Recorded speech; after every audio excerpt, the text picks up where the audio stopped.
Thank you very much. I want to thank the League of Women Voters and also all of the associations that made this possible. I really appreciate it.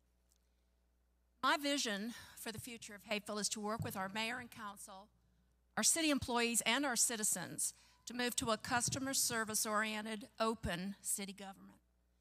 My guiding principle is this: if it matters to someone, it matters. We need to modernize our codes and then have strict enforcement of them. I'm tired of hearing of repeated noise violations. I believe Hapeville needs to commit to being a residential community first and foremost. I want our residential neighborhoods intact, vibrant, and protected. Downtown improvements are constantly being made. What seems lacking to me is a commitment to excellence. When I see poorly implemented projects such as the new walkway ruining a fire hydrant, when new sidewalks are pouring water into buildings, and when business activity is interrupted, I'm concerned. This is not the expectation I have of a first-class city at work. I have a different vision. Our community is too small to have the number of slum landlords and unsightly properties that we have. Current code enforcement is just too slow. This is hurting appraised values of our properties. Taking advantage of the poor, uneducated, and struggling is a big business here. I don't want our city known as a paradise for slumlords.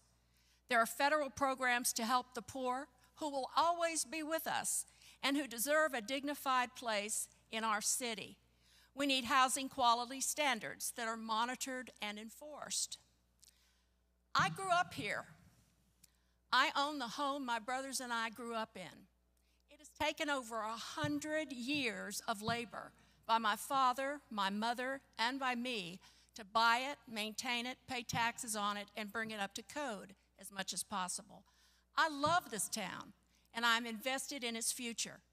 I feel at home here because I have meaningful relationships with many of the residents, and I admire and respect the city employees.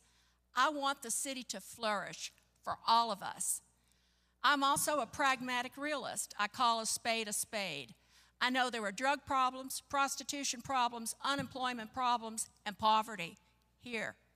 None of these problems can cancel out the positives of Hapeville, at least in my mind. We have a great location, convenient for workers. We have neighborhood associations, service organizations, Clean and Beautiful Commission. We have our churches, our schools. We are a city of joiners. Hapeville is rich in social capital, the social relationships and the shared values that enable people to cooperate on a vast array of actions that move the city forward. I love that about Hapeville. The implementation. On day one, I'm going to begin to work with city employees on job descriptions that accurately reflect their day-to-day tasks. I will ask for a commitment to excellence, one small step at a time. I'll bring our financial department in line with the recommendations of our auditors. Our codes need to be modernized quickly, and we need to get the word out to all the cities around us that we are changing the way we look at ourselves. We are on the move, we're building on our past successes, and we are happy to be on the journey. I need every person here to remain involved if you are, to consider becoming involved if you're not, and to vote for me, because I want more than anything else to represent you. I have the ability to do the job, and I want it. Thank you very much. Vote for Lucy.